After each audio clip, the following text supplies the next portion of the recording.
Hello, ladies and gentlemen, and welcome to a GeekVerse review. I am Godzilla Trasnell. I'm joined by... I'm the dormant dweller, Kirkland Patzer. I am the king of the monsters, Taylor Field. Oh, you hear that, Taylor? That's sipping on that eggnog? Yeah, I had a little bit more today. I'm wielding some You guys myself are as well. fucking cowards. We've You guys always are- loved it. What do you mean cowards? What? We tried it for Liars. the first time, like last cast. Well, I already ingested. I already... Ingested. What the- Already Ingest. ingested. No, shh. I had it. Oh, no. That's what you're looking for. No. It's ingest. What was it? Oh, my God. I'd already acknowledged it last cast that you were a liar. And Taylor's, they're all liars, you know? It's just, I don't know. It's just these like guys that are like, oh, I'm not gonna say that actually. I'm not gonna. Just quit while you're ahead. Yeah, not for Godzilla review. That's more an after 9 conversation because it'll take us in a much different route. But yes, we are here finally to talk about Godzilla -1. This is a movie that, of course, you probably were wondering, oh, why didn't we promote or say we're gonna do anything other than I think the past few casts, because at one point we weren't really getting it. It had been out for I think 2 weeks, and Taylor was checking every day, you know, calling the landmark, going knocking 6 a.m. No one's there at 6 a.m., but he's still knocking. Banging on the window. Yeah, let me in. Where's -1? But yeah, funny enough, we did get it because it's doing so well abroad in America. And maybe South Canada, who knows? But it's doing well there, so it's extended. At least here, it's extended, I think, until the new year. So that's really cool. But yeah, so that's why we're here. We're gonna give our non-spoiler thoughts. So I get there might be some people that haven't seen it yet, or they're in the same boat with us, like they don't have it yet. So we will give, you know, a 15-20 minute, you know, just non-spoilers or thoughts if we recommend it, stuff like that. Obviously, if you can't see it, that sucks, but I would recommend, I think most of us maybe try to wait if you can for your theaters, or even like a HD version. But if not, if you're saying, hey, I don't want to wait and just listen to spoilers, there will be that. But of course, we'll give a little break and then we'll go into that. Make sure you follow everything we do, you know, like, review, subscribe. We really appreciate it. If you really like what we do, head over to Patreon. You can get episodes ad-free, early, exclusive. I think the next 3 weeks you're going to be getting, or next 2 weeks, sorry, you're going to get Planet of the Apes 3. What is that? Escape from Planet of the Apes. You're getting all the rest. Actually, you're getting 5 early and exclusive episodes. So you're getting all the rest of the X-Men animated series. So before 2023, it'll be done. You can get everything. The show for the main feed, it's on break until January. But if you want all those X-Men retros, tune in now. There's 6 episodes there. There will be soon. We're going to record them all. Next week, we're recording Sucker Punch and, Better Watch Out. So we got some retrospectives coming out that have not been reviewed. So yeah, lots of good things there. You get episodes ad-free. You get an ad-free RSS feed. You can add to Apple or Spotify, whatever you do.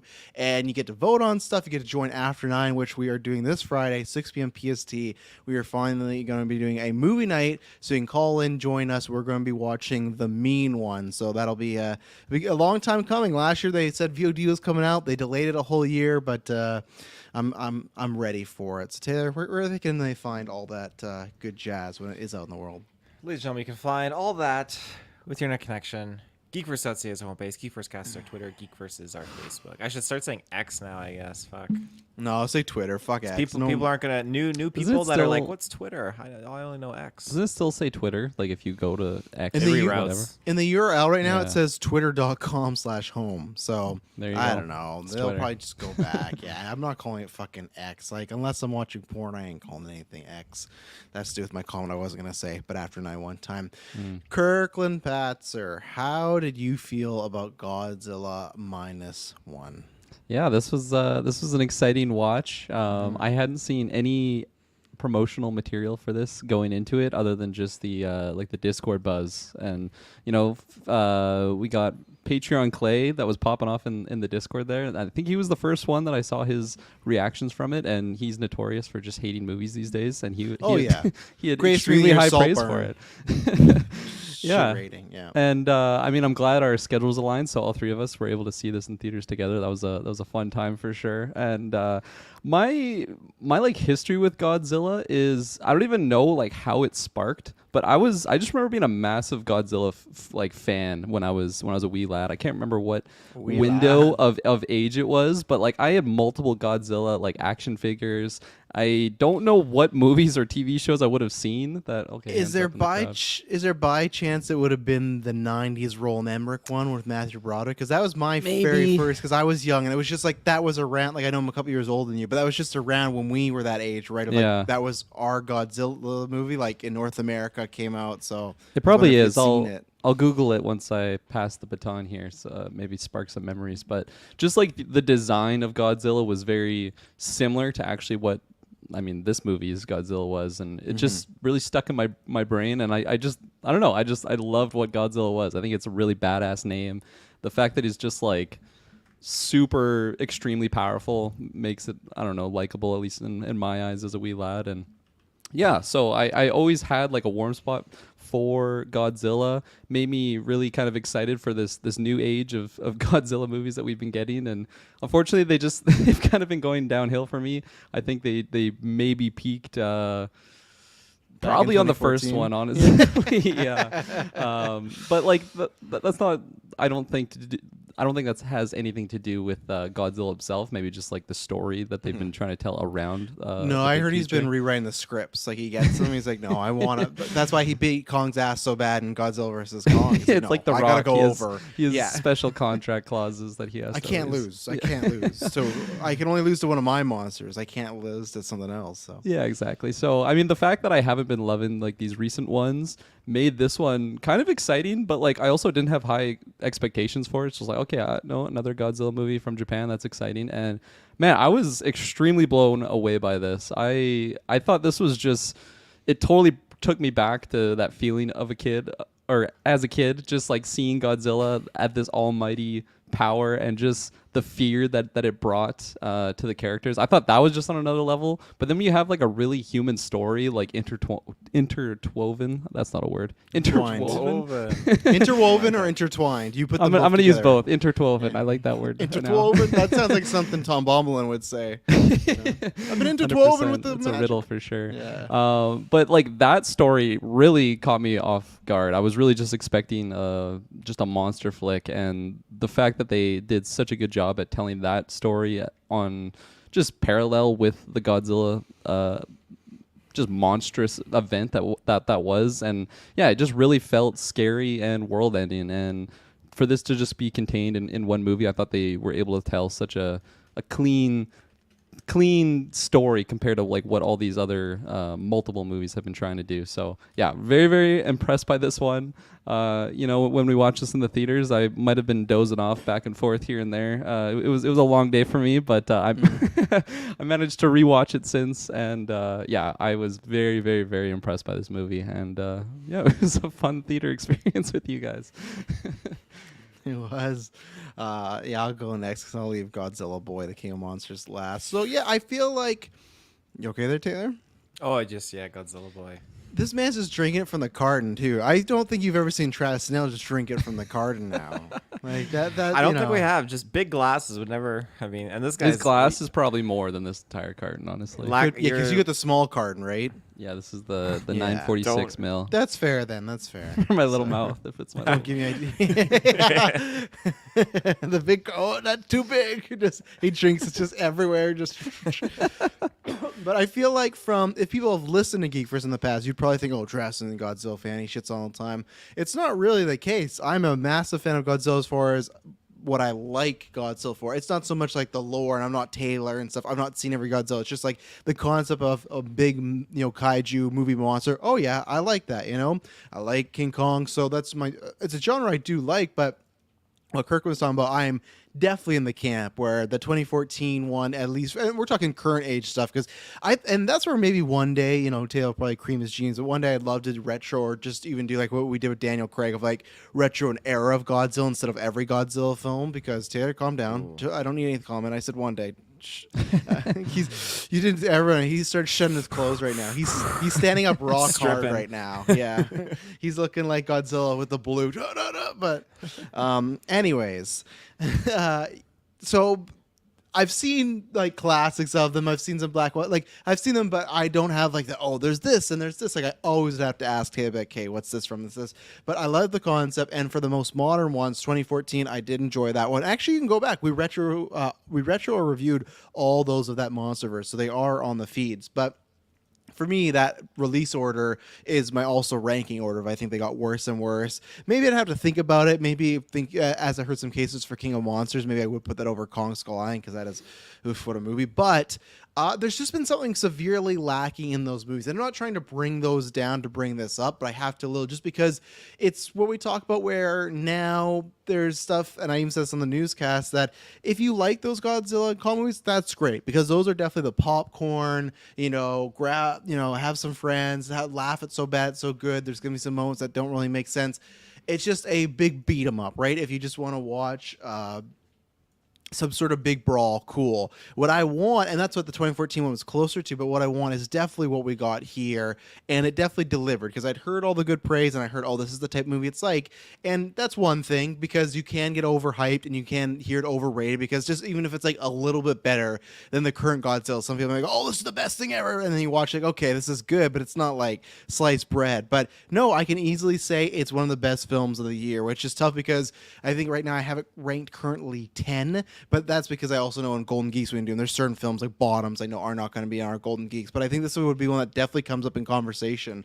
I was blown away. This is a phenomenal film. This is like something Kirk was talking about where we always, it's so funny where I feel like when we're talking about these current modern North American Godzilla Kong movies, we're always like, we gotta have the fucking humans. We hate the humans. And now it's like, we hate those humans because now I just realized they're just all shit stories. And now I've seen a movie where primarily majority of this film, I'd say 75% screen time is the humans. It's the human story. Godzilla has big moments. There's big set pieces. It's all based around them. Don't worry about that. Like the third act delivers as far as it's all about, okay, how do we take this thing down? But it's multiple stories. It's not just the main story with our main character that's good, which I'm probably going to butcher some names as we go along. But our main character, like his story is great. But then you got all these little minor stories. And it's also, we'll get into spoilers, the way they connect all these really all of them, but especially the two, it's like a very unconventional type of way. It's not just like, we've seen this a million times. It's like, this is great. I love it's set back in World War II type of era, like a little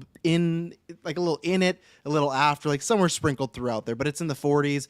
But no, that's the biggest thing where even Godzilla's not on the screen and I'm enthralled with what's going on. And the biggest part is you actually care about these humans. How many of those films have we watched and reviewed where we don't give a fuck if any of them die? We don't care at all. They're just people to get to the big fight. This is like, I don't want these people to die. I'm rooting for these people. This is one of these movies that they make you root for life and you're just like, fuck yeah, at the end. It's like one of those just like when movies are magic, there's nothing better. And that's what I think this had.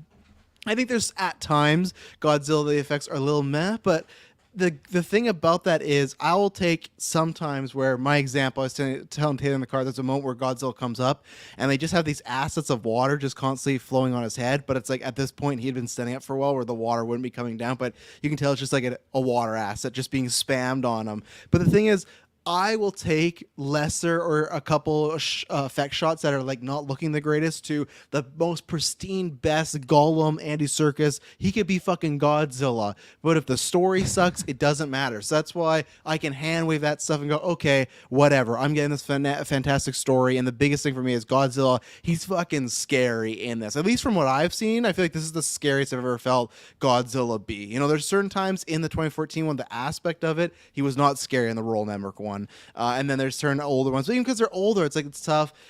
He was frightening. The opening scene of this movie was like, fuck, like I would not ever want to be in this. Like, of course not. But just like the way they impose his scale, and it's just like they do lots of great stuff as far as putting him beside certain mountains or buildings or just certain war objects. And they really emphasize how big and also grotesque he is at times. And the other thing I'll shout out to was, this will probably come up for me in Golden Geeks, is the score. The score was A+ all around. Like when, not just like the loud moments, quiet moments too, but when Godzilla was there, you just felt like this rush, like, man, like it was the scale, it was the cinematography, and that music was coming, you're like, oh fuck, like I was scared every time. So there was something about like specifically Godzilla's theme too. It felt like the old school Godzilla themes, but just like modernized, and Yes, it just yeah. like when you hear that music, it's like, oh no, like terror is coming. You see the dead Yeah. fish float in the water. It totally just like hit you with that fear before you even saw him, and that's exactly like how the on-screen characters would have been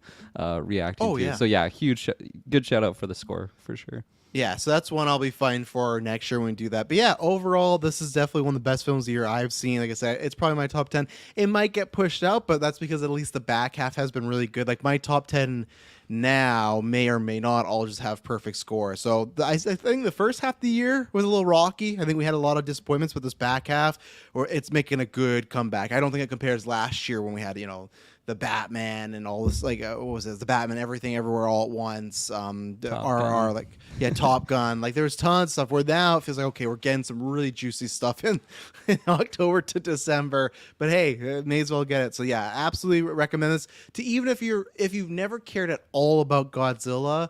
I recommend this film, and yeah, that's all I have to say in the non-spoiler section. So Taylor Field, take it away. Yeah, I mean, I love Godzilla. It's always been my jam. Really, really like big on it. Played the games with my cousin. Me and my cousin always used to love playing it on GameCube, Wii, Monsters Unleashed, all those different types of Godzilla games where you have the cityscape and you're duking it out. Such a good time. And yeah, for me, that Emmerich one was definitely, I don't think my introduction, but it was definitely the one I was most like rewatching probably, while my cousin was super into the other ones with like they're wearing the suits and stuff. And I remember my cousin introduced me to Final Wars, which came out after the Emmerich one, and that one was just God, I think it was like 13 different kaijus in there, and it had aliens and just Godzilla fighting like one monster after the next, just all out like this Final Wars. It was fantastic. And someday I will make that effort to go through like the 30 plus Godzilla films, because I've seen a few of the black and white ones like King Ghidorah and a few of the other kaiju's being like introduced, Mothra and all that kind of stuff. So when we finally get to the more recent films, I feel like I'm definitely into some of them over the others, where some of them definitely are definitely lacking certain elements that I wish that were there. Like for me, King of the Monsters is fantastic. I love that. I feel like it delivers on so many different Godzilla notes. And then the original 2014 one, I love that one because that one really feels like it's the scale of Godzilla that really sells it for me there. But then when we kind of move on from that, it definitely, Godzilla loses that scale. He loses that scariness, and the more you see him, and I think this is where when you see a villain or a monster, or even if you don't know it's a human being, but you see like what this person's wearing and they're dangerous, they're evil in a film, but you can see their face, you can identify what they are, and it kind of strips away that fear component to a degree, I'd say. And so with Godzilla, he's much more prominent on screen. He's sprinting now, and so there's a little bit less of a I'd say like a fear factor involved with him. And they tried to maybe play that out in Godzilla versus Kong, that he's not necessarily the good guy. He's kind of an ass, and he's something that, he's wrecking shit up. And so it still didn't feel scary because that scale factor kind of disappeared after King of the Monsters. Now enter Godzilla minus one, and they've brought that scale factor in, and I am so happy that they did that. And yes, there is a heavy focus on the human storylines and narratives, but there's nothing wrong with that. While some of it was slow, I never found it to be boring. I found it very engaging, and I found it to be just a very, very beneficial, because the storylines do connect, like you said, Travis. They come together, and I'm glad to see how we get from point A all the way to the like end point of this story, because there are so many moments that happen and you really care for the characters, and just like, oh my god, like they're going through some serious shit. And it's cool to have a story focusing on these characters where they're not relying on Godzilla, but when Godzilla does make an appearance throughout this film, it is terrifying. Again, the scale factor, and certain shots where it was very prominent that it was a CGI, and you can easily overlook it because you're more or less just taken aback by just the intensity of the scene. And like you said, Kirkland, or I guess both of you guys said this, when the score kicks in, that classic Godzilla theme, or there's one part near the back half of the film that it clicks in, and it's just humans are doing something, and Godzilla is just like doing something, and just that score kicks in. It's like, oh, this is so badass. This is just so cool. But yeah, it's overall, it was a very, very impressive film. I was so happy with it. I'm so glad that we finally got it. And I was worried that the ushers wouldn't let me into the movie because I bought. Oh, right. I forgot about As soon as Travis God. told me that some the 6-year-old the- girl ready to throw down with Taylor Field. Oh yeah! As soon as Travis told me tickets were live here, I immediately bought tickets. I bought them for the 6:30 showing, and then super and sold then out. oh yeah, then we coordinated like, okay, we'll do like the 9:40 showing, and so I couldn't refund my tickets, but I called the theater and I said, yeah, we can exchange it for the same later showing because it's in the same theater. All you got to do is just bring your ticket, and and then not all that's you have it. to do. Because she's like, okay, I got your booking ID, and I speaking to a manager, and she's like, okay, well, I marked Mm. that seat as sold, and yada yada yada. So I went up to the concession or the usher. I'm like, hey, so I spoke to a manager. It sounds super I'm shady. just 'cause I gonna was get like, your popcorn. yeah, I was like, so I spoke to a manager, and they said that I gave them my booking ID, and they switched seats to the later showing. And she's like, well, do you have the name of the manager? I'm like, nah, I don't have the name. It's just, Oh no. it's very shady. But she let me in. She looked at my ticket, and she let me get in. I could have bullshitted and Took about just- almost 5 minutes, so I was like, I'm gonna go in there without him here soon, you know. yeah, So, yeah, but it worked. They let me in.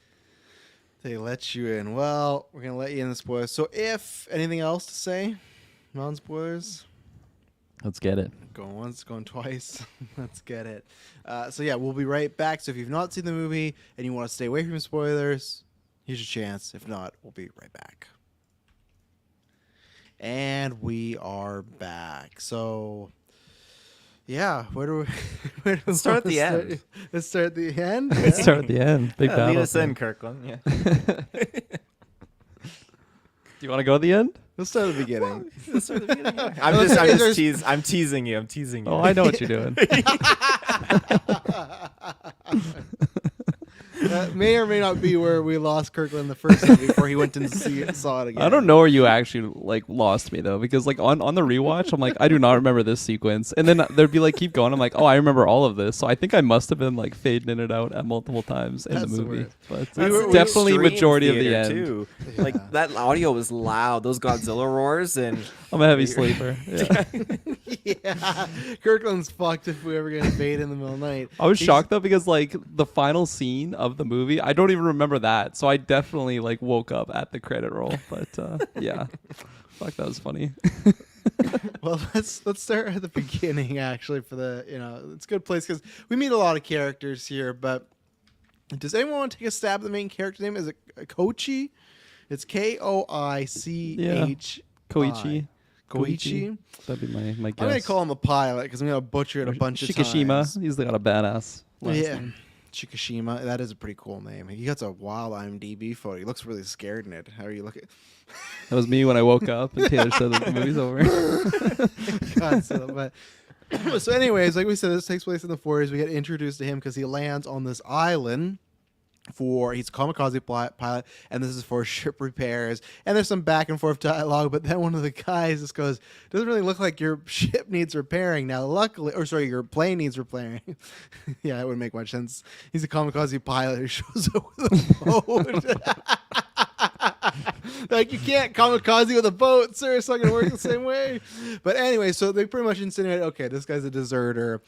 He's just trying to get out of there and everything.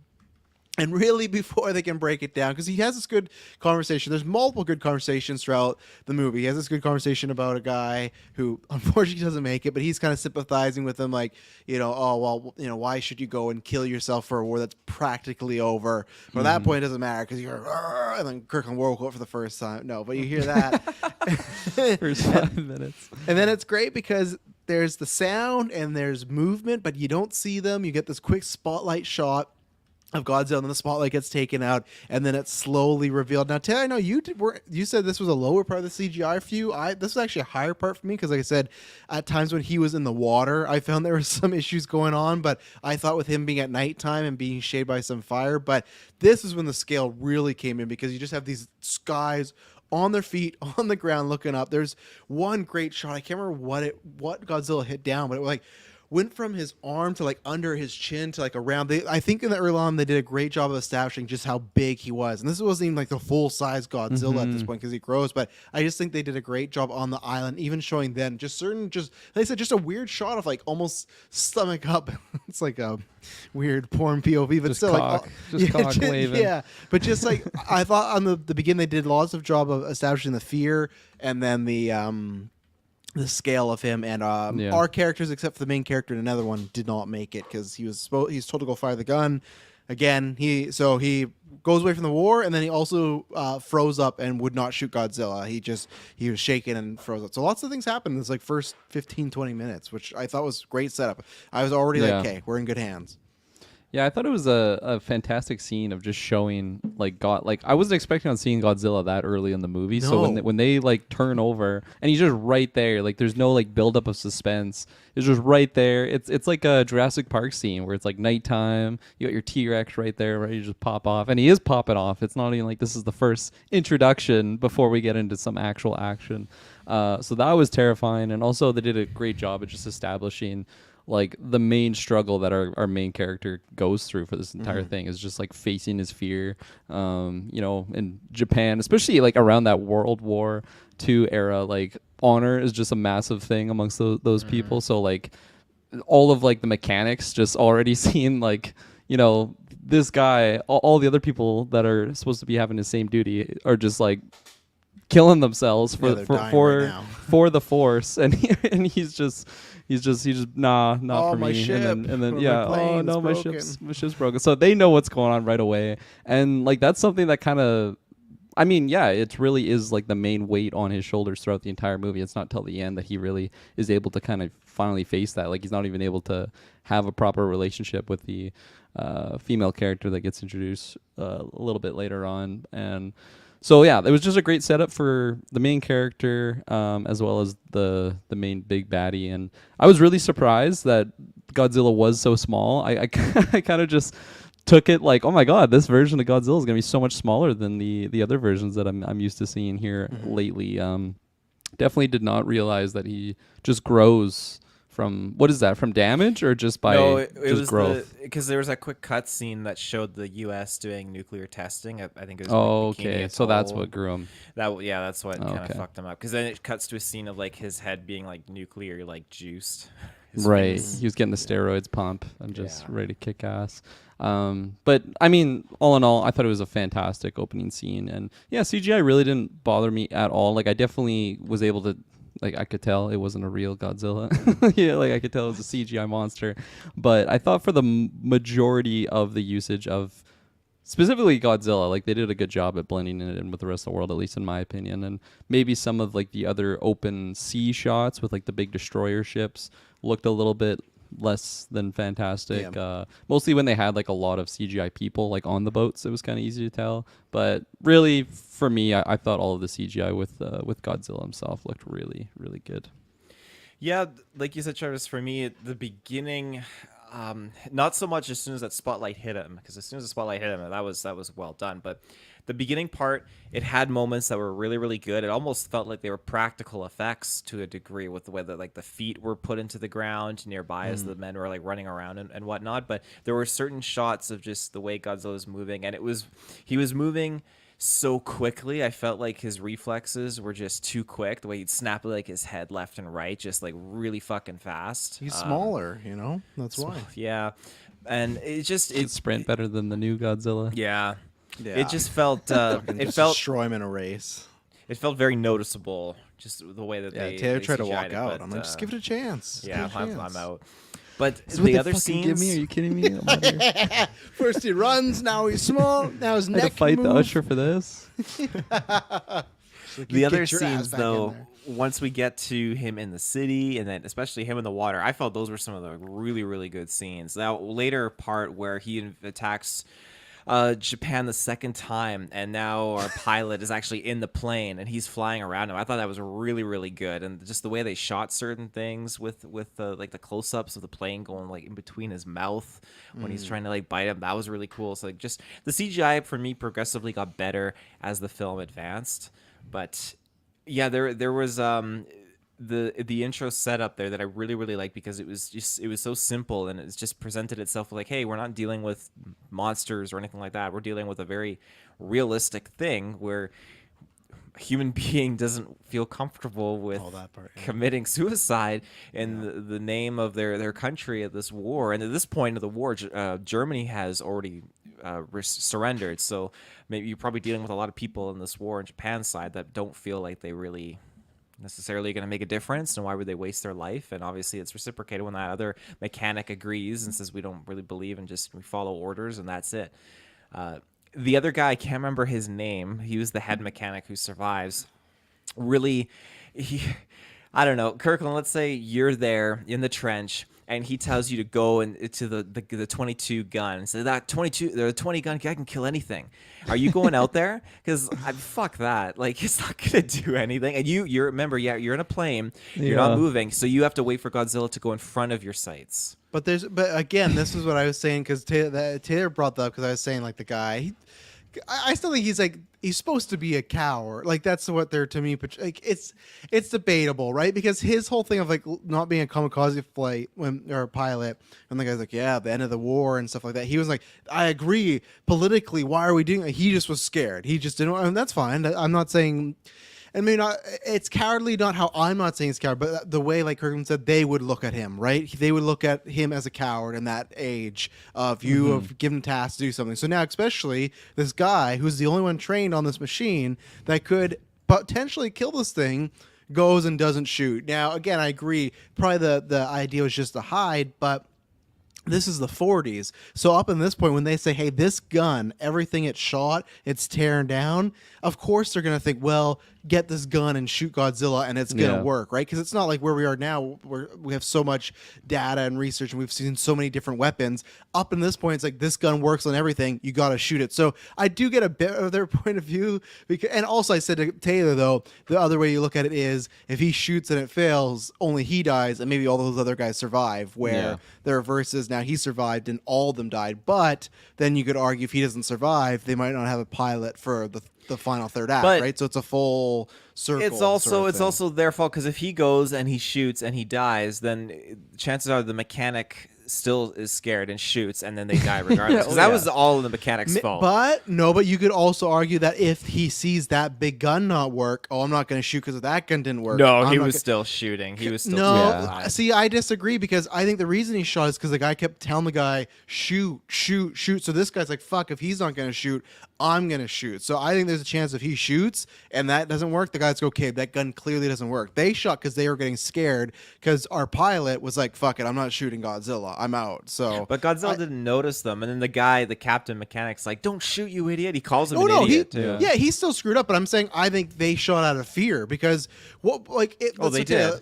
Yeah, that's what I mean, though. But if that guy's shooting, some of that fear is gone. They could run. They could see that gun doesn't work. No. Like, if the pilot dies, everybody shoot. If the pilot shoots and it doesn't work and dies, then the guy's gonna be even more terrified. Like fuck, and just starts shooting away. He's not gonna just hide. You don't know, though. You don't know. He pulled the Helm's Deep for sure. His finger slipped. He let that arrow loose a little bit too early. But yeah, I agree with bits of both of what you guys were saying, actually, where I agree with Travis in the sense of like, up until this point, like I don't know if I would really be relying on this failed kamikaze pilot to go do this, but also fair too. It like they are still in wartime, so technically like that is the order of operations that they have to do. So I don't think like from the mechanics perspective of like sending him out there is wrong by any means, because like up until this point that is the ultimate weapon, like that will shred through anything.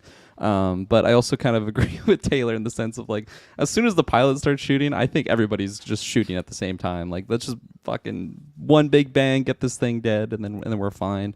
But Taylor, to answer your question, you were asking me if I was going to go do that.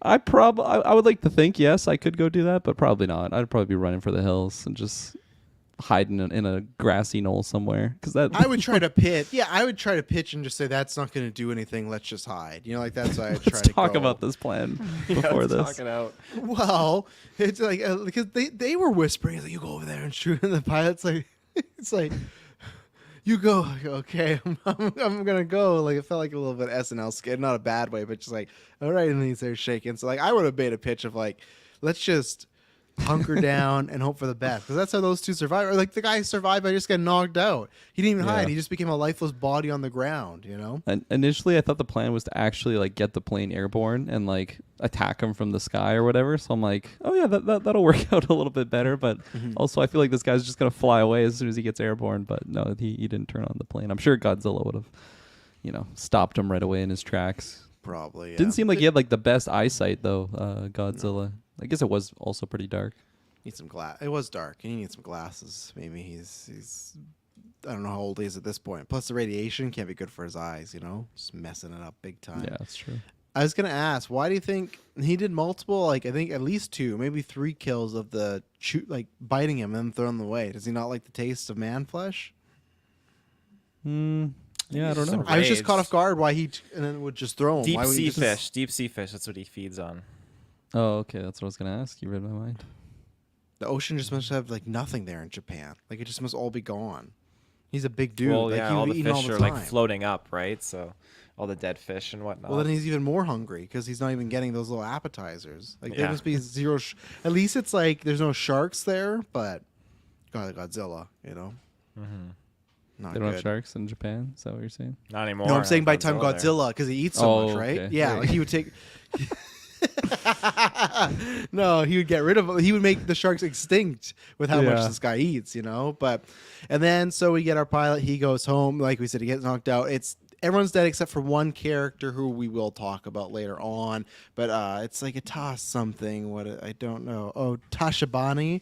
But anyways, I'll just call him the mechanic. He pretty much just lays it out like. Pretty much you're a coward. Why didn't you shoot? Like all these men are dead because of you. So all the onus now has been put not only from the war, but then this little incident here with Godzilla onto the pilot.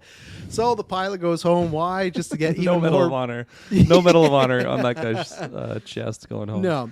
He goes home to get even more shit because not only is his house gone, not only is his parents dead, you also have his neighbor being like, "You're a fucking coward, you loser." All these people would be alive if it wasn't for you, which I think she kind of like lessons later on. But so pretty much the first 15, 20 minutes is this our pilot being told constantly, "Yeah, you should have died. You should have given your life because it would have helped." When really it couldn't have. But yeah, again, and I think it's also like I don't think it's like they were going to be alive, but I feel like it's kind of like a karma thing where he didn't save those people, so something gets taken from him, and I feel like he almost feels that in a way where it's like the universe telling him, like, maybe if you did, like, do something and help out as a pilot, maybe your parents would be alive. But yeah, we got wreckage, and you'd meet his neighbor Simiko. I'm not sure, but they also established that she unfortunately loses her children, so that was pretty fucking heavy. I thought she was just like alone, but now she's alone, and yeah. Oh God! Someone go. I got something. I actually really liked that scene. It was really heavy. I feel like there was some hope that he was gonna go home and at least get like some answers to where his family is. Like, yeah, they got displaced over here, but just straight up, no, they're completely gone.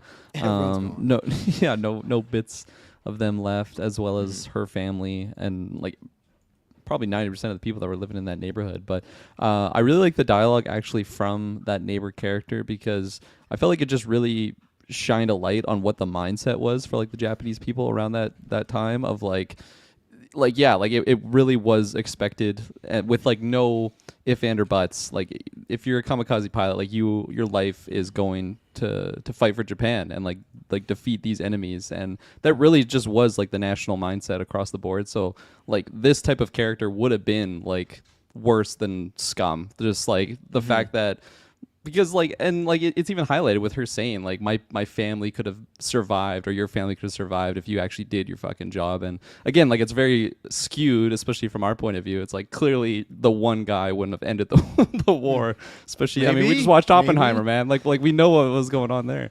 So I feel like that was just a really really well done shot, and especially just sticking with her character, where she kind of evolves and grows to later on in this story. Like the story doesn't take place over a week, like it is a few years. So I do like seeing that growth, and they are kind of able to just I mean, for her, forgive him and move on from it. But it doesn't just take like one event. It does take years, as well as just kind of, I don't know, maybe seeing him grow from her perspective. So I really, really liked just that sequence, probably for like the gut wrenching like reveal of just his entire family's gone, his home is gone, and he still just feels like this emptiness in him because he has this weight of being like a deserter. Well, I think it takes for him to grow, but also for the country to grow, because they mentioned near the end, like, okay, even that mechanic at the beginning mentioned about the war almost being over, but then it feels like more that they establish, hey, a bunch of people died that really didn't need to. Yeah. And even like you're talking about in Oppenheimer, that becomes a big point of we dropped the bomb, but then it's like, well, the war is almost over. So did we actually need to drop that bomb? Like that almost made it worse, finding out that, oh, we were already going to win the war. And now we've killed 30, Made Godzilla 80, 100. Yeah. well. Well, yeah, They made don't show that in Godzilla. Oppenheimer. Fucking Oppie, Robert, man, he really fucked up here. Imagine that. Like Einstein's just like, you don't know what you've created. But but in this same movie, same thing. They get that mindset of, which I was very surprised. Because I know people might be like they're talking about the 40s, but when they're talking about how Japan controls messaging and they control what you see and everything, I was like, I'm very surprised they got this movie made, because I feel like some places in that country will not let that happen. So and I think it's probably because they're talking about the 40s, so they're like, oh, we fixed it all, you know. I mean, I don't really know exactly how it is now, but I don't think Japan is necessarily like that today's age. I think that's other surrounding Okay, nations. I think there's I still think some Japan's pretty good, like They're just trying easygoing not on to it. yeah. Yeah. Well, and They're then the good guys. and then even at least for this story, then it shows that around that time is when people are starting to realize, okay, there was a lot of mistakes done in that war. So not only him growing, but also like, okay, Yeah. he was put in a situation that now we kind of understand his perspective a little bit more, you know. So And like that's also spoken about even with I forget the character's name, but he's like the general guy that was kind of leading like the war room meetings for like that final battle, and just like even for him to come out and just say like, you guys don't have to do this, like this isn't an order, this is a civilian ran thing. I think that also just like highlights that growth of what, especially for him being like a higher military person, he would have been the one that would have had to enforce these, okay, now go to your deaths for this one cause sort of mindset. But it's very much different of a message that he's trying to relay there. Well, and you see it again too with just how the unveiling of him, the pilot being a kamikaze pilot, more people become privy to that information, and he's kind of more forthright with telling people that. And especially even the other guys of his little like bomb disarming squad, they found out and they really didn't seem to care because the war was over and they were just moving on with their lives. And I mean, they didn't want him to die at the end. Yeah. and those characters, what happens is, well, I guess there's two things that happen. He gets a job. I guess, because he ran him very, very boldly, meets this woman in a market, just hands him a baby, and then she runs. We don't even know why she was running, so we never get that answer, which is fine. I don't need an answer. But Well, she was stealing, right? Yeah. oh, did she steal? Thief. Oh, Yeah, they're I calling her completely thief, missed yeah. the thief. Yeah, I didn't have. Must've They been didn't give me snoozing subtitles in that around that part. spot. They didn't know. They just expected me to know Japanese. I was like, fuck, I didn't know. Like every 20 minutes they turn the subtitles off. I'm like, oh, okay. But so I missed the thief line. There you go. I missed the thief line. So yeah, she stole something, hands the baby. He sits there in the market kind of all day. They link up and they create this bond, like non-romance romance in a way, like, you know, romance without what unspoken thing, you know, that sort of deal. Platonic relationship. Is that what that is? No, that's not what that is. Platonic, yeah. Platonic means they wouldn't want to fuck each other. Clearly they do. They just are waiting for one person to make the move. No romantic or sexual features. No. There wasn't any romantic not- or sexual tension. there was at all. Semi-platonic I don't relationship. know. He literally talks about how he wanted to kiss her, make her wife, and at the end, like, I think there's romance there, I'd say, and that's what I like about it. That for years they're just together, and I love that it's just kind of. I also feel that because he let those people die, that's why he feels like he has to take care of this woman and this baby. But it just kind of feels like with what Kirk can talk about, how there's barely no one left in that village. It's almost like you're just together by default in a sense. Like, well, maybe it's better if two of us are together than we're on our own at least. Even though she doesn't start working until a few years, so he's just doing everything. But he also gets a good gig. He's just going around blowing up mines and stuff. But no, I really enjoyed the relationship between those two. I love that they didn't really like make it overly romantic. It was always a like will they won't they until the very very end. Because I think at the very beginning I was like, oh, which way are they? And I go, but once they start talking about, oh, why wouldn't you want to make her your wife? And he's like, oh, I always want to make her my wife, like that sort of deal. So I like that there was a lot of subtext or subtleties in the beginning. And no, I really enjoyed that. I think they had good chemistry. I think she was like for me like the weakest link as far as acting wise. There's a couple scenes that was um I don't know. I feel like she was just bringing it. She was going to a 10 when she didn't need to go to a 10. There are certain times where she was just yelling at him. It's like, okay, I don't know if this is needed right here, but that's it's just a minor complaint. But no, I really liked their dynamic with the child. Everything it sucked when they lost her when she got back. That's why I'm like, oh, I was like, when they got that nose, like, okay, we're good to go. But I don't know. That hit home at the end when he finally sees her and she asks the war's over. It was all gravy for me. Like very very well done. And it's only 2 hours, but it feels like it's earned the ending scene. You know, it doesn't feel like an eye roll. Like okay, these two are together now. All right. Yeah. You know. No, it very much felt earned because of all those years that we kind of got to see them spend together. And I was really shocked actually when she popped off at the end. That's what I was talking about earlier, where I didn't see that end scene initially. So when I was rewatching it and got her there, it completely blew my mind, because even for our protagonist, like that's a big reason why he was willing to just, kamikaze for the Godzilla finally. Like it's a full circle moment. He's able to finally do it, and also, but like properly end this war as opposed to just being like another stat in a losing war anyways. He knew that the little girl was going to be cared for. The female not really protagonist, like a side character that we like we saw them together. She's gone now, so there's not like that he's going home to. And then yeah, it was a nice reveal with the parachute. And then at the end of the movie, like I was just shocked, and the way that he just emotionally like broke down there, I thought that was a really really impactful scene. It was a nice reveal for sure. But getting back to like their just meeting together, I really really liked how it went. I liked how we didn't spend too much time of like going through all the logistics of like, oh, how are we gonna make this work, staying together. Like we just kind of fast forwarded through a lot of that stuff, and I don't think I was needing it at all. I really like it was semi like comical how they wound up there. It's like, why were you standing out there all day? Like I was waiting for you to leave the market. Like you just stood there for hours for no reason. And then she kind of convinced him to let them stay for just get cleaned up, and then they just are like instantly sleeping on the couch. That was really cute and wholesome. So I really liked how all that went. And it also, like, for our protagonist character, like, what would have been his goal like up until that point? It's not like he had something to really fight for. He lost all of his family. Like I liked how this was something that kind of had him like just sticking to it and like living, like something to actually live for. Like he's providing for the little girl, providing for this woman, and kind of starting a path to right some of his past wrongs. And it was a nice, I don't know, it was just a nice meetup for them. And I definitely felt the stakes were at play for our characters here. Even though Godzilla could just stomp this little town at any point, like it really felt like even if it was a losing battle, like this is a battle worth fighting for versus what the war was, right? So I really really liked how that was handled. And I mean, like that's like the human story that we like, the main human story I think throughout this movie. There's a lot of other characters that have their own motivations to fight for, but that was definitely the most convincing one. Yeah, I think that the way they introduced their relationship at the beginning, it was very innocent, it was very fun.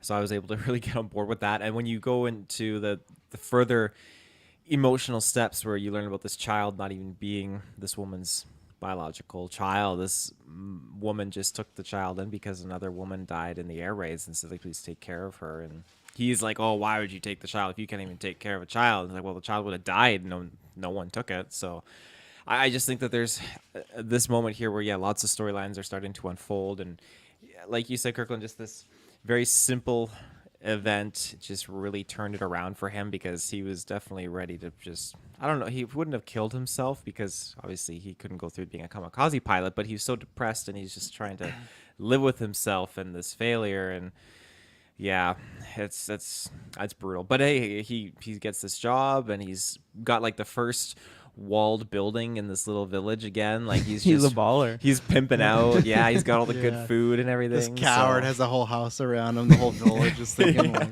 All of his neighbors are just like. Right That's there what there's the fucking thought, right? They sack must be like, the fuck house. this guy.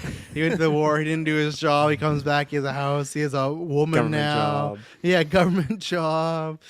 Oh man, but that's what I love about it is when we're thinking about because we have and we will see dozens of movies. Just the way that these three and the other characters do from his job get connected, of course. But at least the home life, you have the woman who has the baby, who found the baby. Then you have the woman who lost the baby, and then you have him who's kind of like in the middle, and they all have a bond and get together to take care of this child because the child obviously has nothing to do with the war, and it's just that's been put on upon them, right? They've literally been there. It's like aged 1.5, 2 at this point, maybe. I'd say more, I guess, probably even younger than 1 when we first meet her. And that's where it's like they kind of just all, even the person, the cat, like the neighbor, remember, just called him a coward when he got back. So she really has no reason. But the first night, and that's what's so sad, she like breastfeeds a child because she lost her child. She gives them rice. Like she doesn't have to. This is a guy that she just like reamed out a couple hours ago, right? Or the day before. But the goodness in her heart. So that's why I love like these 3 characters are conjoined. It's like 3 Men and a Baby, but like the worst possible war, Godzilla, But that's what I love. It's a unique dynamic, and that's why I liked where they leaned into the romance stuff more near the end of like they're both kind of waiting to see who would make a move first or if they should make a move, right? At one point I thought she was going to move out because when she got the job, I think he even thought that too because she was dressed up and had some stuff packed, so, and he looked really worried. So I liked that the first half was just, okay, let's just get back on our feet. And then after they had been together for like 2 to 3 years, it was like, okay, what's going to happen here? And then when he's maybe starting to think about doing something, she gets fucking pulled away in like some air tornado or something, so Made me think of The Boys, that early scene. The way that she just got taken out. and like I appreciate it, but I was also like, why didn't you just like tackle him? Like, why did you just push him so hard and just like push him like take it all, but showed she was. And again, great moment too where in that scenario I'm sure he's hoping that he should be the one that dies, right? Early on in those years, he's like, "Oh, don't let the child call me dad. You're not my wife." Like it's weird. He's taking care of them and doing all the noble things, but he doesn't want any of the credit for it. Probably because the guilt he's had for the other stuff. Yeah. But Do you think again, he when deserve it? yeah, but again, at that point when you think she's dead, it's like the wrong person died here. It should have been me, and now he's stuck again. No, like not stuck as the child, but just in a way where everyone around him keeps dying, and he keeps being put in these scenarios, whether it's his choice or not. So it's just so much interesting stuff going on throughout the movie. That's not even Godzilla stuff, No, yeah, 100%. Oh, sorry, Taylor. I was just gonna say, what is it that Toby's Peter Parker says when it's like, "Am I not supposed to have what I want?" Isn't that Spider-Man 2? Yeah, Spider-Man 2. Yeah. That's the pilot. He's hitting the window. I'm not supposed to have the things that I want, the things that I need. And then the neighbor came in with some rice and said, "Eat this, bitch," and threw it in. But let's take our second ad break, and we'll be right back. And we're back. I was just gonna mention like that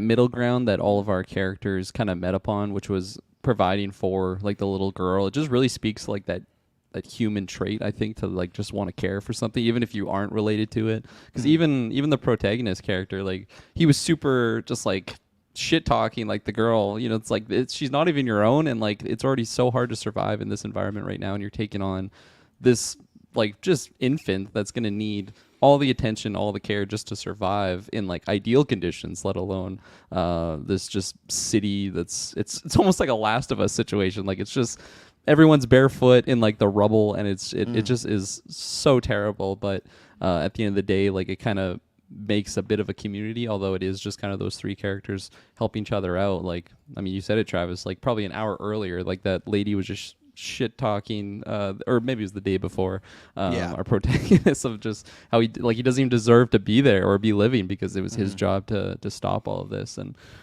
just like that thing tying everyone together throughout the entire movie is just, I don't know, it was really special. And like, yeah, just something that like there's probably infants and stuff in peril in these like later 2014 Godzilla movies, but I don't like they were just told in such a very masterful way in this movie, and really had me just emotionally invested with our human characters here.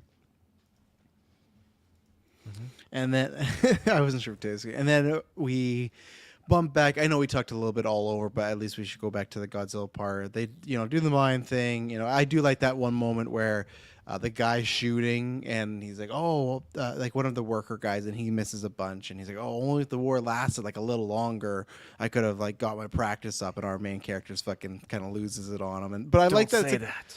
yeah, but I like that it's like they take that as like, okay, we're not going to talk about it. It's not like throughout the rest of the movie they have tension and they don't get along. The young guy's Yeah. like, okay, yeah, I get it. You went through war and I didn't. And then so they're making money. Like we said, he builds up his place. It's been a few years, but then one day, lo and behold, they're on this boat, and boom, the fucking fish come up, and okay, this can't be good. And this time he says, oh, there's so much more than last time. And this is why this is why I push back on I know they're different characters, but the guy's not shooting at the beginning, because we have the captain of the boat, right? Or the guy, he's kind of a bit more, I guess he was the captain. He has this whole idea that they're going to kill Godzilla, take it down. Like, I can't remember what the plan was, but they're going to do something. And then the second he sees it come up and grab the boat, he's like, okay, we're just going to run. So that's why my pitch is like, if that guy got on the cannon and shot the airplane gun, those guys could have been like, okay, fuck it, actually, let's not do this. Because I feel like in your mind, you think it's going to work until you see it and you're like, okay, it doesn't work. Let's not do it. And that's what happened here, because they're all for it. We got a plan. He's like, I don't care. I'll die. I'll die defending this ship. And they're like, oh no, we're going. And they hit the gas and they're out of there until Godzilla's just like creeping up and stuff like that, Yeah, my counter to that point is that the other guys were actually like military guys. I'm not saying they're soldiers, but they're at least like in the military, where these other ones are just They civilians. saw what Godzilla was. This captain didn't know what. It could have been a big shark. He didn't know. Yeah, 100%. But yeah, then you get this shot, and my God, Oh. those eyes! What a terrifying maw, Yeah. just swimming after you. And I love the design that he's like a shell barnacle, like what's growing. He looks like oysters when they have stuff. He looks like fucking Bill Davy Jones. Dave Jones, or yeah. William Turner, or Yeah, what's his Bootstrap dad's Bill name? Turner. Bootstrap Bill, yeah, fours. But like that's what they have growing off them and everything. And I really like that about Godzilla, where some of it is his body, but some of it's just like weird growth that has now just like attached to it. So, but yeah, that stuff's all good. Like I said, there's some, when you watch it back, there's some water effects that when you look at the top of his head when he stands up, which sometimes I was also like, I didn't understand the standing physics, because they made it seem like the water was like a lot deeper. Well, he'd be floating, I think, in the water, because they showed that Just like treading water. display. Like you don't see his arms.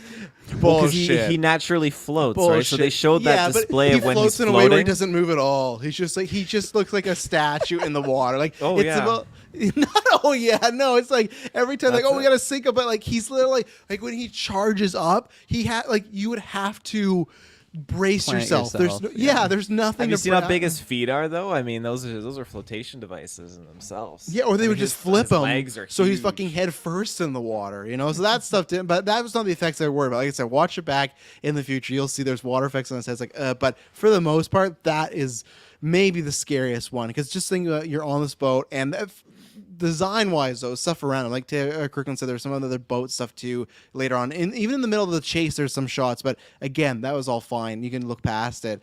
Just super scary. Like, just like what we do. And obviously they create a plan.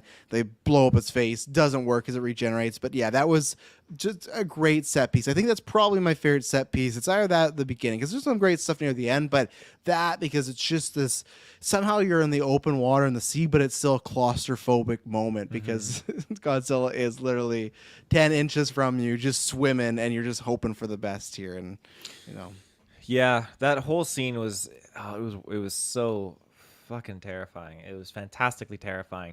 And I liked how it unfolds, where the scientist who's there, and he was basically like a sea ballistics weapon specialist throughout the war. And he kind of unveils this plan, not his plan, but the government's plan. Like, hey, it's like a need to know basis here, but we're really out here to hunt and delay Godzilla.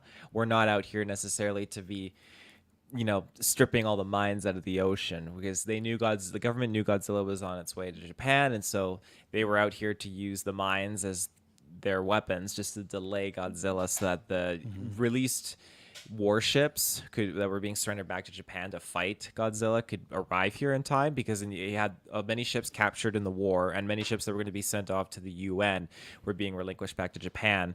And again, this is how the States was technically helping, because the States didn't want to, I guess, deploy military out to help Japan, because it would have increased tensions with the Soviet Union and that war going on. So the States were pretty much useless except for supplying warships, and every warship they were giving to Japan was just getting fucking murked. So I got really excited when that after the sequence of Godzilla's face like blowing up and he regenerated, and then you see this warship come in. That was exciting, and it was great. And Godzilla like jumps on the side of the warship, and like as he's on the side of the warship, the guns on the deck turn and they're like fucking firing on him still. Like it's just all out chaos. Then he like falls back into the water, and yeah, then the blue beam is glowing under the water and just goes up and just I'm not sure if it was to scale like this in the older Godzilla movies, but at least in this go around, it was a full-on nuclear blast,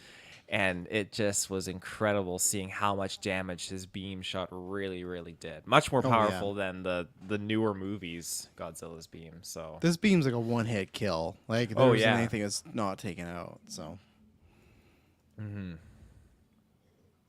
Yeah. And then that happens, and then we kind of have some stuff, and that's where we're skipping over. But there's tons of moments and scenes where it's our main character. He has some dreams as well, but it's a lot of him going through the trauma and stuff, which we've talked about. But there's a lot of that in the middle, which is all good stuff, well acted. You know, he finally admits some of the things that's going on. And then, the first time they realize, okay, he's coming to Japan, and we talked about a little bit, but that's where we do lose the female protagonist for a little bit, because they very coincidental or luckily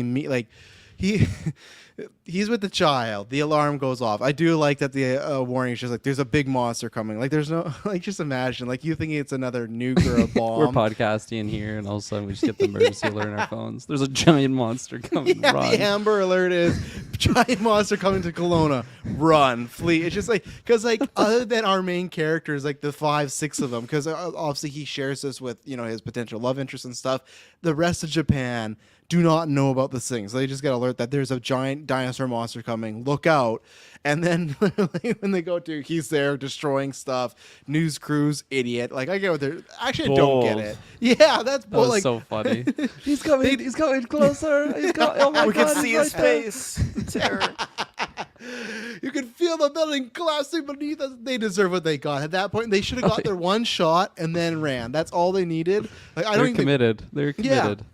Like I don't even think one shot, but like at least if you go up there, get it, and then go. But like, hopefully that news They're station going for got to best, number one. best Oscar. Yeah, He didn't even look at them either. Like he didn't even know that he murked them. He just powered right through the building. He's like the fucking camera guy in Nope. Like, okay, man, like just you shouldn't have He's been committed here. for that golden shot. Something Exactly. that I loved about that city scene though is like for me, I feel like these are the most iconic Godzilla scenes. Like thinking back of him just tearing down a giant city and like really just decimating everything when he's just stomping through the city. This is where we really get to see like that full scale of size that he's at, because he's underwater, or sorry, he's out of water. He's got his arms. I chuckled. They look so painful. Like he looks like if you were to scratch. Yeah. Like they're just so stuck. He can't scratch his back or his ass for that matter with those little. That's what he's stubbies, actually but doing. He's not even destroying Japan. He's just itching his body. So itchy. These barnacles his growing tail. all over me. Yeah. Someone get this off. No, another blast. I chuckled so much to myself when he first was like just standing there, because I was just picturing the new Godzilla trailer and just this version just starting to sprint through the city, but luckily it didn't happen. I liked his more rigid movements, but yeah, that was great. Especially like this is where we have more of that theme hidden, and it's just doom and terror here, just taking out absolutely everyone, and no one's safe, even if there's tanks or whatnot. Like you can't do absolutely anything to this thing. It's really just up to Godzilla to leave the city for this doom and destruction to end. And love seeing the cannon go off. those tanks just started opening fire, popping off, and yeah, it didn't do any good because the Those scene where very we CGI finally, tanks. Those are very ones when they pulled CGI up. It was like tanks. this Oh. looked like a cutscene out of a fucking armor core or something. Yeah. Now this was all really really cool because we already saw the beam get used while he was underwater, but to see him now above ground, yeah, above out of water, you could see like the spikes shooting up out yeah. of the tail, going up his back as they were glowing blue. That was so cool. Really enjoyed that. It's great. And then he just like, why does he leave again? What am I forgetting? Why he leaves? He just pimp off and he's deciding going to come back. He got his scratch. He scratched. He's like, all right, I feel better now. Goes I mean, back to he the water. nuked the whole city. There wasn't much left to really do. So I guess, but but that's the whole thing. He's coming back to Japan at the end of the movie. Remember? And like, what's his Well, a different motivations area. for doing that in the first place? Just he likes destruction. let's I see. get like 'Cause that's don't why they argue that he's like attracted to the radiation or something from the nukes? Or am I Yeah, just that's reading what. into that? Well, at least that's what I would Feed on take their from the nuclear past. power plants. That's what they Yeah, say. because I felt like that was the only thing I felt was odd that he came there, destroyed no taste at another place. But I'm like, why didn't he just like keep going? Like he got to a certain part of the city, and it was like a video game where like he couldn't get past the loading walls. Like, okay, I'm gonna turn back and like I'll come back. Like That'd be higher level. And I get it because they had to do the whole yeah, exactly. You had to like do the whole everyone's gonna get together, make the plan. So I understand that. It just felt a little off there, but not a big thing. But no, I thought all the destruction was good there.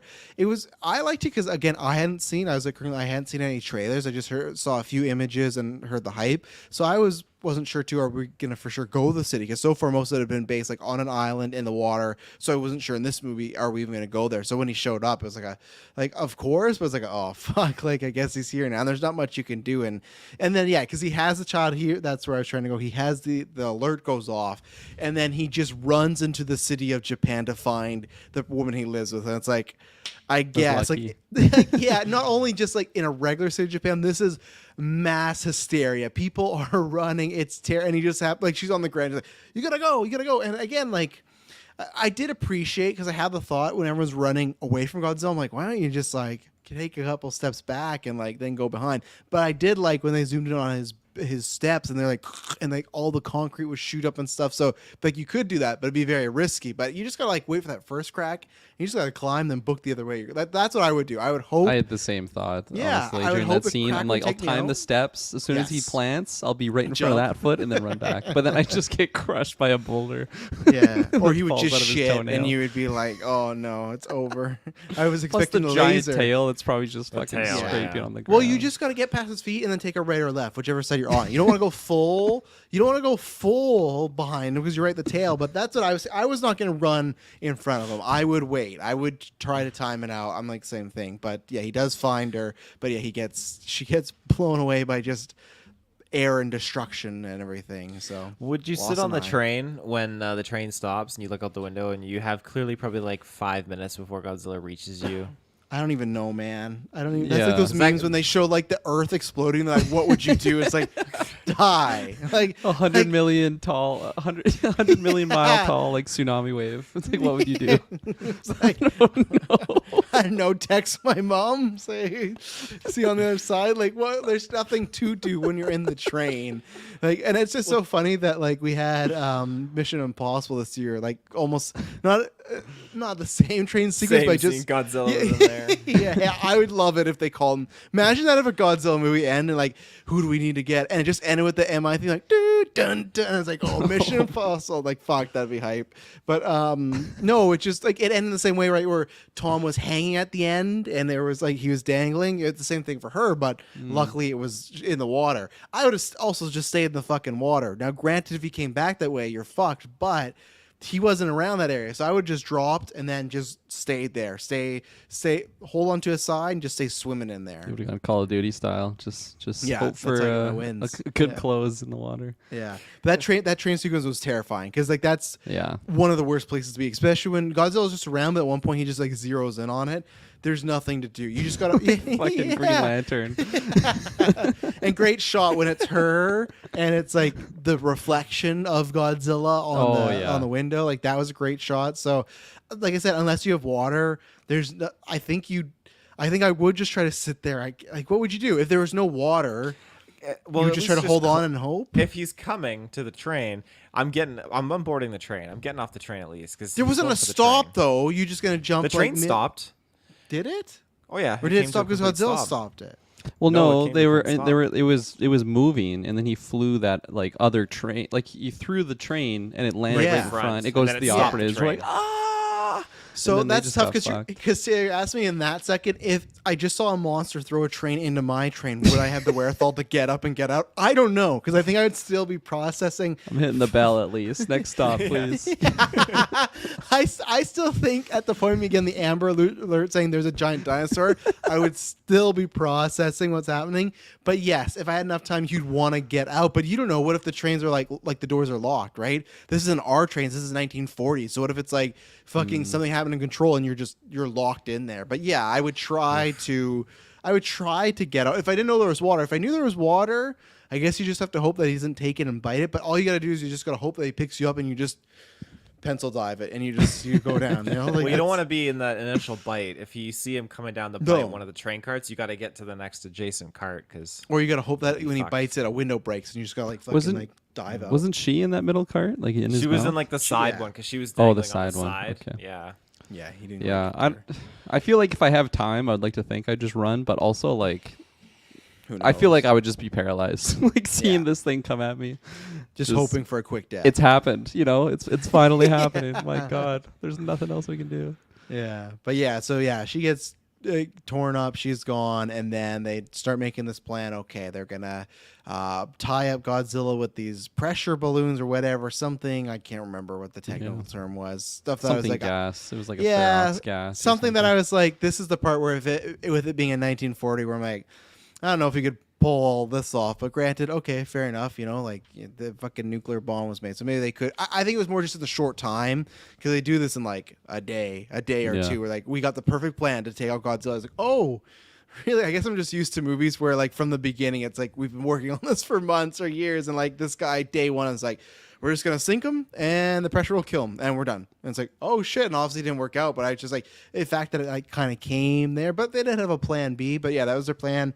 They were gonna Yeah. go and then go take him down, see the pressure, and then if that didn't work, they were gonna. What were they gonna bring him up? What were they gonna do to him again? They were just gonna like make him rise because they had the big flotation devices. So as he rises, the pressure would fuck him up Right. again. right, and hope that works. And neither one worked really. Yeah. They did damage, but they didn't Yeah. work. And then go ahead. Oh, sorry. I was just gonna say I liked the like what the plan actually was. It was more than just okay, we're gonna get this bomb inside of him up his butt and he's just gonna explode. It actually was pretty creative and they had a lot of big sciencey terms on why it would work and I don't know. It was just a different plan than maybe I was expecting or had seen in the past. So I did like that and I also liked how not everyone was just like, okay, we got the golden plan. This is gonna work. Like they actually were kind of poking holes in it, and like they're all terrified. They've already barely survived like World War II, and now they're going back out there to fight like just fucking Godzilla. Like this is worst case scenario. You're out of the frying pan, right into the fire, the fiery water for that matter. Like you were just fucked. And I like that even the doctor was like, wow, we don't know for sure this was happen. And really like it really was up to like our protagonist to take this thing down because no one like made it so that he was going to be the plan B. He just felt like this was what he had to do. Well, Big he's the full plan circle C moment. technically, He was right? plan C. Yeah, no, yeah, you're Yeah. right. So Plan C, that probably not everybody even knew about. It was just this him. was something that he really wanted to do, and they, yeah, because it wasn't even in the plan. He actually he had was to just go supposed out to be and distraction, find right? the mechanic. Yeah. Yeah, so, he was just supposed to be up there, and I guess they had the bombs for just in case. And yeah, that was the other point that I didn't mention that at full circle is that when they started working on this plan, it's all going great until the guy that's going to help them with this plane and get it ready is the guy from the island that survived with him that call him a coward and pretty much say, motherfucker him, you're gonna rot in hell, like whatever the equivalent is, just saying you let all these men down and you killed them all. And we also didn't talk about too that this character, the pilot, has kept all their photos from them, so he's like still constantly reminding himself, which I would just laugh at the fans like, I'd love to get that photo back. But our main character, and I think that's where they start to bond eventually, is the mechanic finds or sees that wall and sees that they have all the photos, and he realizes, because even when they first meet, it's not a instant forgive or time, he's still bitter about it. He's still like Yeah. like he beats him up a little. Like it's not like other people that have been, Well- oh, the war, like we kind of get it now. This guy at this point is like, no, still fuck you. You don't deserve to live. You let us all die. You didn't do your job. But near the end, they start to, he gives them the ejection seat, and I do like that full circle moment where he could have not, like, he could have been a dick, but he was trying to almost like break the cycle of, I'm not gonna, just because this guy in his mind led to the death of his men, he's not also gonna let his actions lead to the death of a man. Even if he doesn't like that man, he will go out of his way to save him. So I really liked that mini arc that he had. I was under the impression that he came around and found the pilot because the pilot put out these letters saying like you were responsible for the death of the men on the island or something like that. Like he just made up some bullshit, and then he said like when the mechanic came and confronted him, he was kicking the shit out of him. The pilot's like, I had to just make this up just to get you here because I needed to talk to you. I think that's what he did. But I can't remember fully. But I think that's how he make up what explained part? it. Sorry. Well, because he wrote some letters out, from what I remember, to the Who's he? mechanic. The pilot. Okay, The pilot yes. wrote these letters out to the mechanic, and in the letters, it was basically stating that the mechanic was at fault and he fucked up and everything. But then when the mechanic showed up at the pilot's place, kicked the shit out of him, the pilot's like, "Oh, I just did this just to get you here." Like that's why the mechanic kind of calmed down and came to his senses. Can you imagine getting a letter from the guy that fucking murdered all your friends? 'Cause he would do it. It's like, you're a little pussy. It's all your fault. They're dead. Yeah, it's like some This is relationship my that was the address. Come cheater. fight me. This is my address. Come here. They were the cheater. Like, well, I only cheated because you made me. I wouldn't have cheated if you acted like this. So yeah, I'm just still saying that he was not on board with that character at the beginning. Like, he was ready. Yeah. But if like obviously Japan, a bunch of it just got destroyed. Which again, in this obviously it's fiction. I not love, but you know what I mean. Like, it starts with our main character getting back to Japan is like annihilated, and now it's finally building up. People are starting to build like that area up again that was destroyed, and then already they do that shot of just a bunch of just wreckage, and it's like already 3 to 4 years later, it's all being taken down again. But this time at least it's like a one beam that they can focus their energy on. We can take this down. So this guy, the mechanic, was always going to help, but still he was not too pleased that of course it was this fucking guy. But again, he didn't have to fix that or do that ejector seat. Like he went out of his way to do that, and like when he was survived, he was like emotional about it, because again, I just think that he didn't want that cycle to continue. He didn't want to like just kill out of revenge or vengeance or whatnot. So it was for a character that really has, I don't know what, 15, 20 minutes of screen time. Like he even got a mini arc, and that's really impressive. Yeah. An arc that like meant something, so that's very impressive. No, for sure. Because I mean, there's so many factors that have happened between the end of the movie and like that opening sequence when he just hates our pilot, just really thinks that he should have been the one to die there. But like he's had years of growth along with the entire country of Japan throughout the movie, but also just like seeing Godzilla maybe more now, it's like, okay, maybe there isn't anything he could have done. He just fucking destroyed That's all fair these too, all yeah. these destroyer ships, all of these military individuals, also just all of Tokyo. So fuck, I feel like maybe he's realizing that the 20 mil gun that he was highlighting, do anything. it can cut through anything. I would have loved that sorry. first day. He would have been like, man, if you would just shot him, this whole thing would have been over. You could have killed him on that day, you bastard. Like, he was The just in 20 his mil mind. gun. Yeah, It's the yeah. It number takes one out weapon. anything. He was a baby back then. Look at him now. Look at the size of him now. I just love it. Like, he was just convinced that they could have killed him that day. What was I? Oh yeah, and then also just like when they're doing that final plan, and like they've already had their meeting for it, and they're actually starting the plan.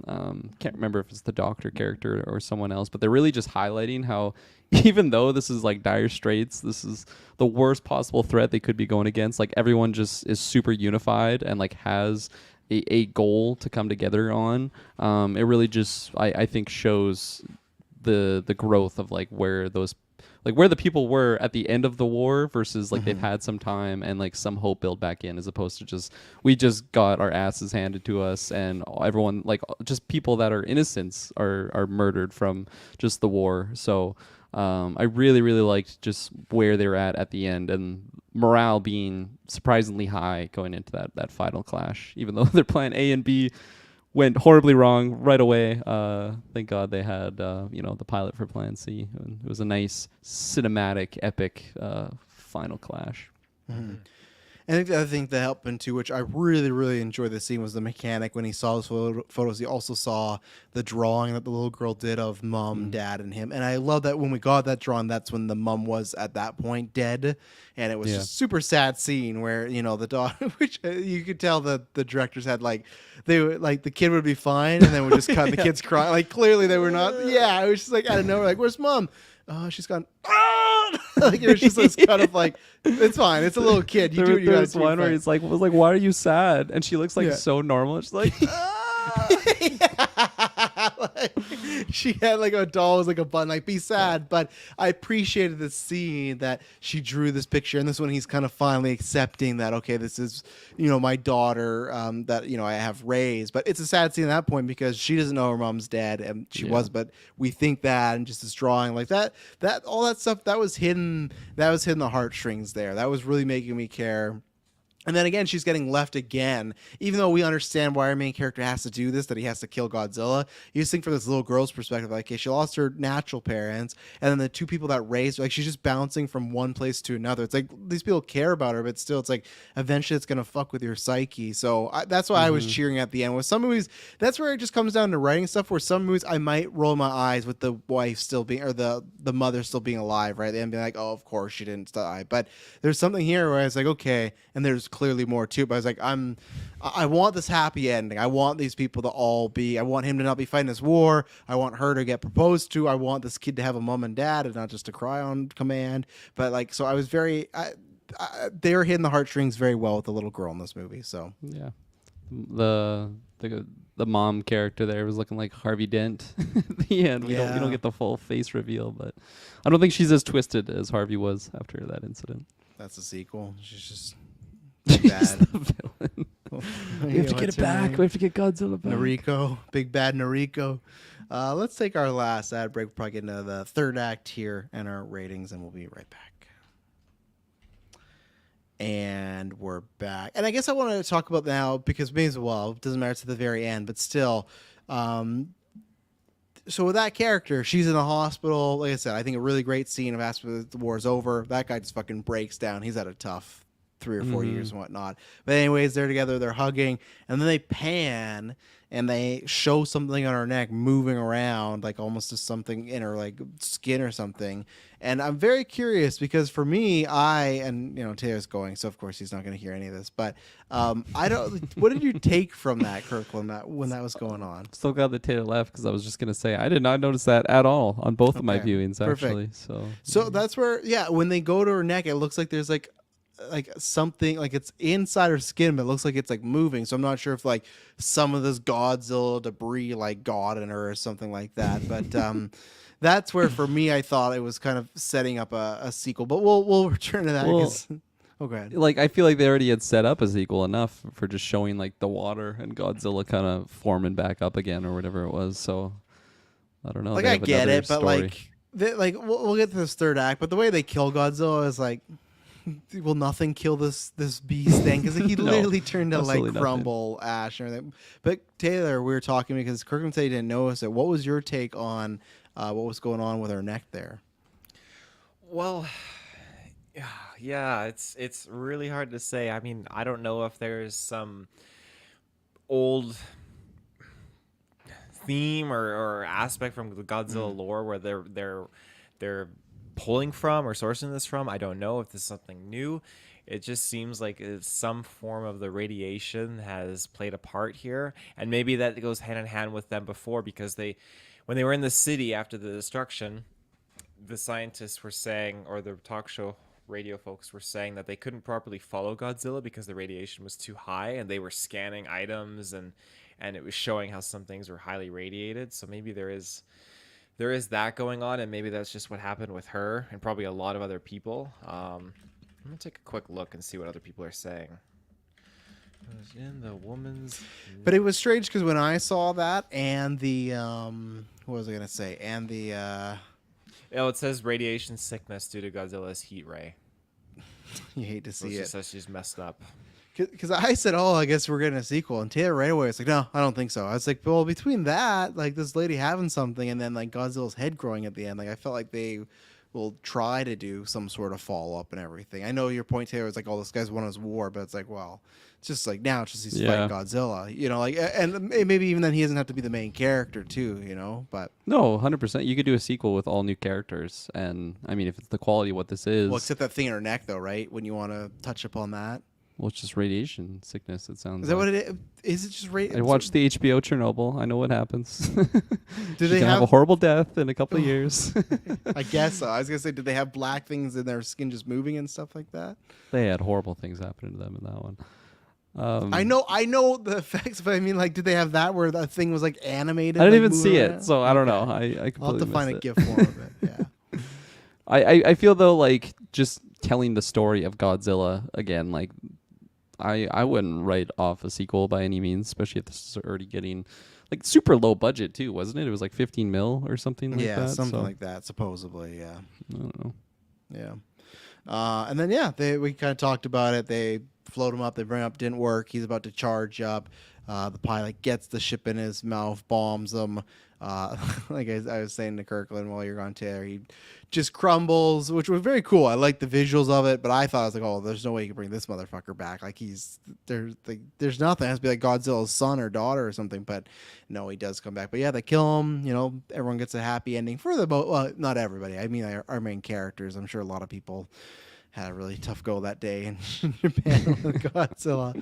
But yeah, they defeat him, and yeah. Is anything else to mention about the third act? The whole sequence with them just basically sacrificing 2 ships just to get that beam to fire off and have to make it like recharge so they can just go in there, and Godzilla's just like looking around as they do their circle around, the theme kicks in. It was just so wild and crazy. And I liked their experiment, I guess you could say, and how it ended up working and just shooting him down. That scene, it made me laugh because when he charged up his beam and he was gonna use it, and he immediately just got shot down, and as soon as like he stopped just descending, he just stopped and his blue light just switched off like someone toggled the switch. It was really funny, and he was just like stagnant there. But then I really enjoyed when the tugboats all came in to help pull Godzilla back up. Just this whole fucking army of tugboats just coming to the rescue. That was really cool. And big fan of tugboats, eh? I'm a big fan of tugboats. Yeah, my grandpa worked at tugboats, but the guy was just, the young kid was just like I brought the fucking help or whatever. I'm paraphrasing, of course. But, and then the old that was captain, great when they told him to left stand. cap. Yeah, they told him to stay back, and he was all disappointed. That was a good moment. Yeah. Yeah, so just rootsy. And just the way they showed that scene of just like 30 tugboats in front of one like military ship just pulling, and the weight is still on this one crane on the back of one of these boats, which I feel like is not a fucking chance. Made in that Japan crane's though, there. man. Yeah. The Japanese made. Come on, that thing has lasted forever. Especially they mentioned it's like Godzilla weighs like 20,000 tons or something. Like, okay, that's super rated. Yeah. Yeah. Mm-hmm. Anything else? I don't think so. I think we hit. I think that's it. Yeah. You got trivia for me or Pat. something? No, not yet. I will when we retrospect this movie in half a decade. So, Mr. Batzer, your final thoughts and rating. Final thoughts on this movie. I think this is, I haven't seen many of them, but I think this is by far the best Godzilla movie ever made. And maybe there's some black and white film that's up there in quality, but I just was really, really surprised by pretty much all of the like main pieces of this film. I thought Godzilla looked really good. I really like seeing him in different versions. We got the water version, the mini version, the city version, just the angry version, and the one that got his head blown up. So I thought that was really excellent. And then the human story on top. Like for me, I feel like just the human story alone is just what makes this film so fantastic, and the fact that it's Godzilla is just that much better. And I'm happy that it's 2023, and I said I just saw like a amazing Godzilla movie. So yeah, I think I'm gonna give this one just a big fat 10. I really, really love this one. Did my double viewing within 24 hours, so it's nice and fresh. But yeah, no, this was really, really good, and I'm excited to just recommend this movie to people, because probably a lot of people, just general audience, this one might slip through the cracks, but I definitely think it's worth a viewing. Even if you're not, like Travis was saying earlier, even if you're not a Godzilla fan, this would definitely be like a great first Godzilla movie for people to watch. Yeah, no, I will join the ranks and drop in a big old 10.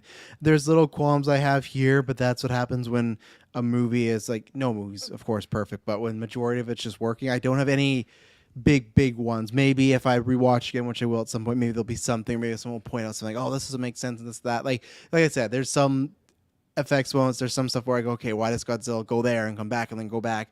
Like there's some stuff where it's like, okay, you just have to go with it because you need some things to happen in the story, but the main story of our characters is the heart. Like that's a good thing. Like, luckily, even without Godzilla, this stuff would be good. Obviously, you'd have to replace Godzilla with something, but the main story alone, it's just good. It's acted well for the most part. So, just having some great Godzilla action on here, just the vibe, the aura, the just pure menace they did with Godzilla, that just brings it up. So yeah, no, it's nice in the podcast to give Godzilla something pretty high.